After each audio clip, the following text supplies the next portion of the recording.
Overtime again? Hasn't it been too frequent lately? I pointed out my husband's excessive overtime. My husband runs a vegetable wholesaling company. I've been working alongside him to support the business. However, recently he had me working late into the night every day. I was concerned about his excessive overtime. That's why I brought it up. But my husband frowned and responded irritably. Shut up! There's no helping it. The recent high prices are affecting us. I'm working hard to protect our company, so don't complain. Then I will help with the overtime. When I suggested that, my husband widened his eyes and shook his head in a fluster. No, you should go home and rest. I'm enough by myself. I can concentrate better when I'm working alone. He spoke as if I were a hindrance, which secretly irritated me. But I heard that a business similar to ours fell victim to a robbery, working alone late into the night during such times. When I mentioned that, my husband chuckled. It's just a coincidence that another business was targeted. You worry too much. It's annoying when you are like that. Forget about me and go home to sleep. You're getting in the way of work. My husband pushed me out of the office. Reluctantly, I said, "Take care," and left. But I couldn't help but worry. Maybe I should install more security cameras and take precautions. While pondering this, I looked back at the office. That's when I noticed some moving shadows in the darkness. What is that? Ah! My name is Violet, and I'm 39 years old.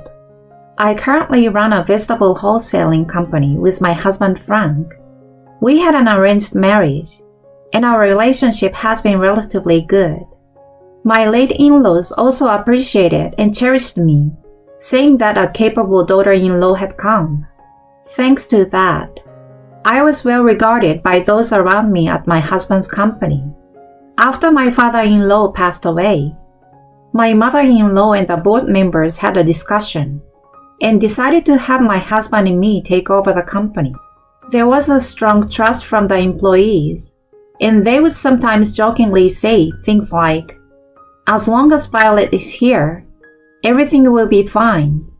Even after my mother-in-law passed away, my husband and I worked hard, even though we had our disagreements at times. On this day, I had been complaining to my husband when I arrived at work. Since my husband didn't help with household chores, I ended up expressing my discontent in a stern tone.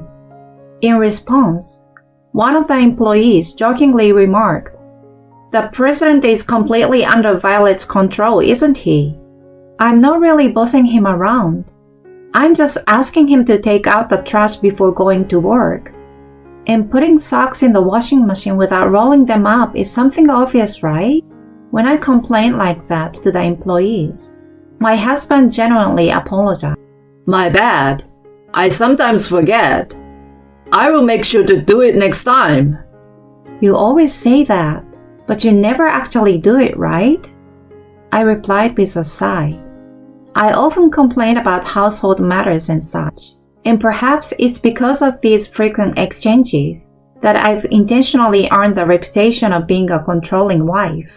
However, when it comes to actual work, I intend to be aware of my place. I was serious about my work on the field, but I also provided strong support for my husband, who had a tendency to be easily swayed in his role as a company's president. Around the beginning of May, my husband informed me that he wanted to talk. In the office, he had an unusually serious expression on his face. "What's this talk about?" Actually, I'm thinking of hiring this person. There is a resume on the desk. The resume photo is of an attractive but somewhat listless-looking woman. Checking her background, she's 45 years old, the same age as my husband, and attended the same primary and middle schools. Do you happen to know her? Oh yes, she's Margaret. She's my childhood friend. I bumped into her the other day. She's a divorcee, and it seems she returned to her hometown with her child last month. She's a single mother, you see. She mentioned that she's been struggling to find a job and is having a hard time. I thought I would give her a helping hand due to our old friendship. I listened to my husband's words and offered my input. Looking at her background alone, she seemed like a suitable fit for our company. She seems to have some office experience from her temp jobs, and I believe she can do the job. What do you think? Well, I think it's a good idea. However, let's start her with warehouse work like the other new employees. I convey my thoughts, and my husband nods with relief. His childhood friend, who joined the company as a mid-career hire, quickly became friendly and familiar with her new colleagues. Looks like she will fit in well. That's good. I feel relieved observing Margaret's demeanor, but I was still troubled at the office. The reason for my concern was a recent impact of rising prices, which had been giving both sellers and buyers a headache. As I reviewed the financial records, a sigh escaped naturally. My husband had been working late at the company after employees had left quite often lately. Sometimes he even worked late into the next day. This had been going on for about a month, and I couldn't help but worry. More overtime? Isn't it getting excessive lately? I pointed out my husband's frequent overtime. However, he frowned deeply and responded with irritation. Shut up! There's nothing I can do about it. It's because of this inflation. I'm working hard to protect our company, so don't complain. He retorts with a raised voice. Lately, it seemed like he was getting more irritable and annoyed when I talked to him, possibly due to stress. Then maybe I should stay and help with the overtime.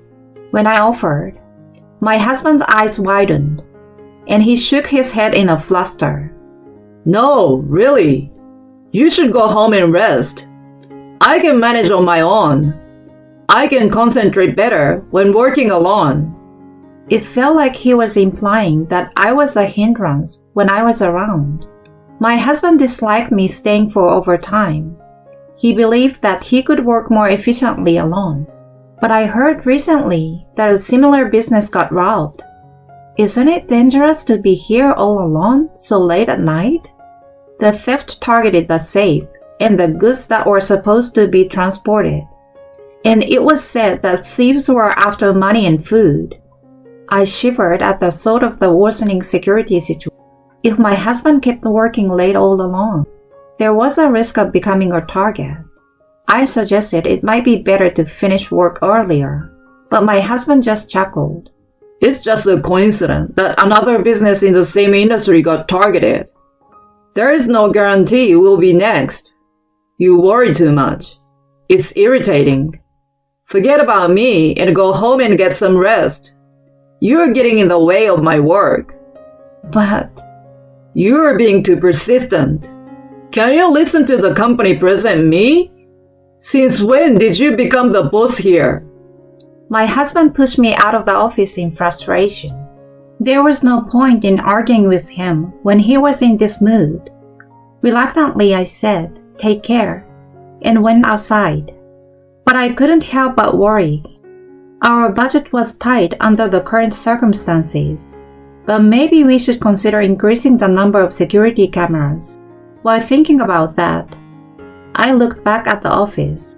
That's when I noticed something moving in the darkness. I didn't think it was a gang of robbers. Ah! Startled, I froze in place. But then, I heard a cat's meow coming from the moving shadow. It was just a cat. It looked like a shadow of a person to me. It seemed like I had been on edge due to our earlier discussion about robbers.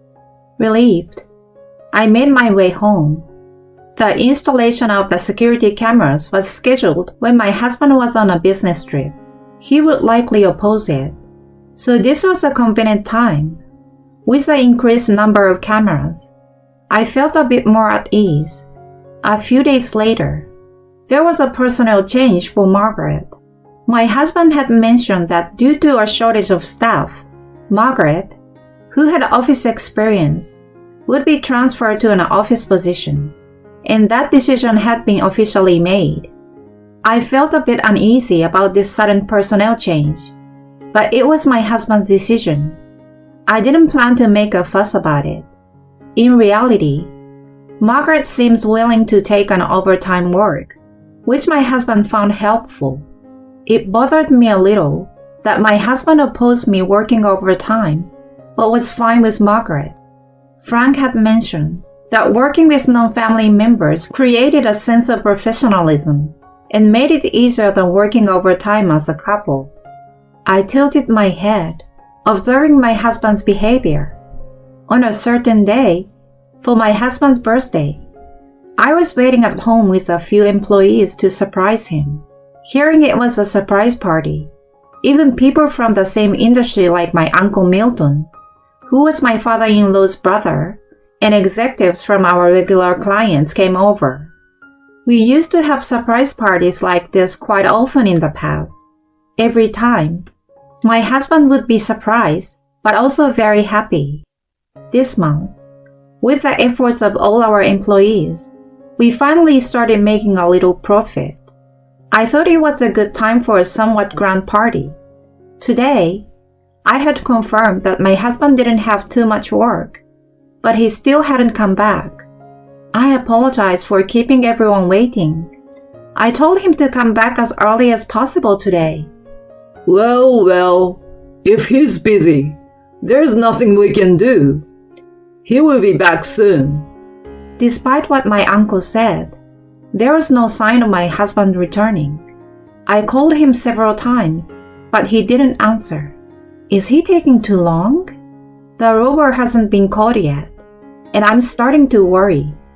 A sense of unease crossed my mind. Concerned, I remembered that I could check the footage from the security cameras I had recently installed using my smartphone. When I did, what is this? I stood there pale, shocked, and my employees looked at my phone in surprise. On my smartphone, there was a video of my husband engaged in an affair in his office. Upon closer inspection, it appeared that his affair partner was none other than Margaret. What's going on here?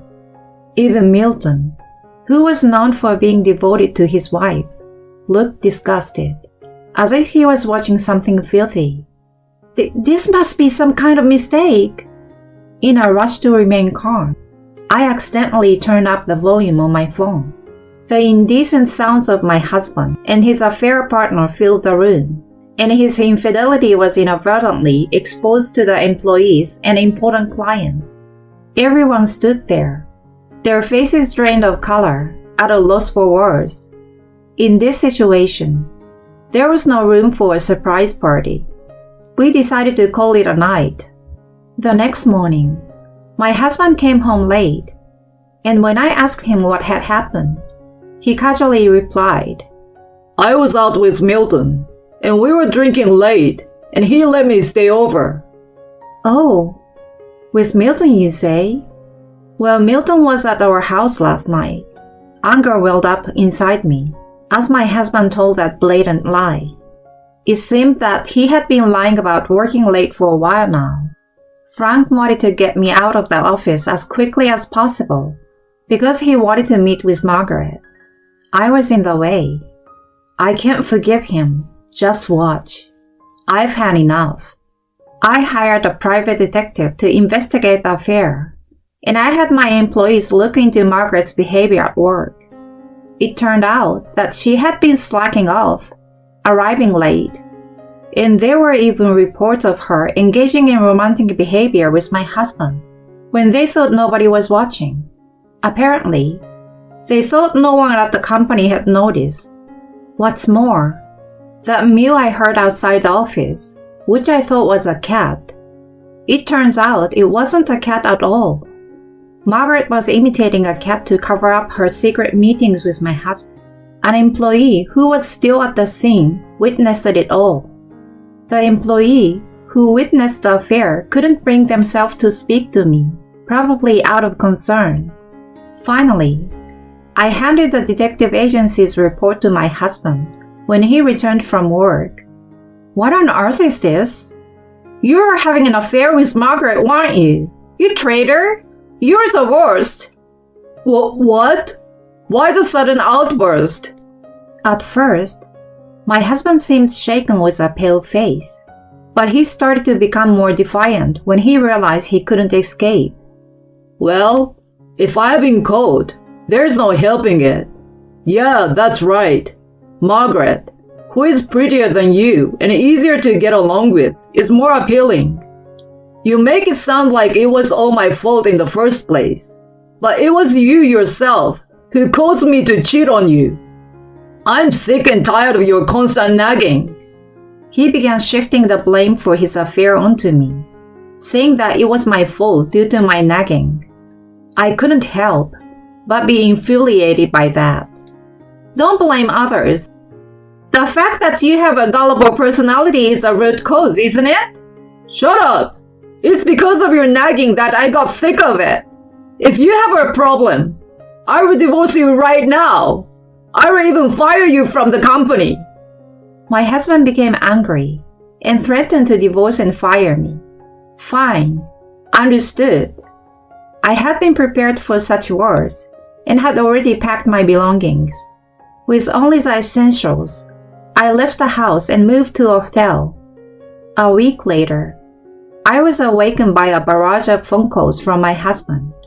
I ignored the call, but it persisted, so I had no choice but to answer it. And my husband sounded impatient over the phone. "Hey, what's going on here? All the employees have quit. Is this your doing?" "I haven't done anything. It's entirely the employee's decision. They can't follow you anymore. So I've already arranged jobs for them at Milton's company." My husband was left speechless by my words. It appears that the employees noticed Margaret, who was initially a friendly and hardworking person, undergo a drastic change in attitude since the time my husband started having an affair. They seems to be harboring resentment toward my husband for being aware of her deteriorating work attitude and silently tolerating it. The strain from work had taken its toll, and the employees couldn't bear it any longer. At that point, when my husband fired me, they had had enough of him. "Even our major client decided they couldn't continue their deals with us."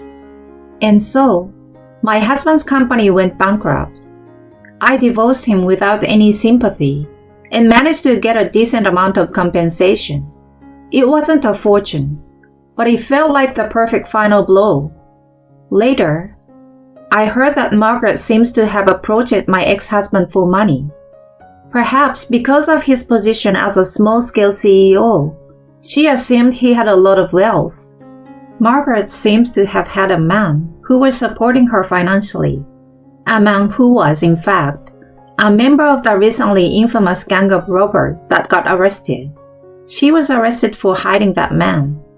I had heard that Margaret was a single mother, but I wondered what had happened to her child. It turned out that Margaret had pretended to be a single mother to gain sympathy from my ex-husband. She had claimed that her child was in a sensitive phase of adolescence, and thus had him not to meet the child. Due to this, my ex-husband was unaware of the truth. In reality, Margaret's ex-husband had been raising the child, and Margaret and the child were estranged. Furthermore, my ex-husband had been burdened with Margaret's debts. Frank is really a gullible man. It appeared he had been coerced into taking on Margaret's debts, depleting his savings almost entirely. A while later, I heard a rumor from a former employee that they had seen what seems to be my ex-husband as a homeless person near the company's former location. After that, I was entrusted with a subsidiary of Milton's company and gradually improved its performance. The employees continued to work comfortably, almost as they used to. The somewhat unfunny tale of discovering a thief inside while implementing external security measures remains a topic of discussion to this day.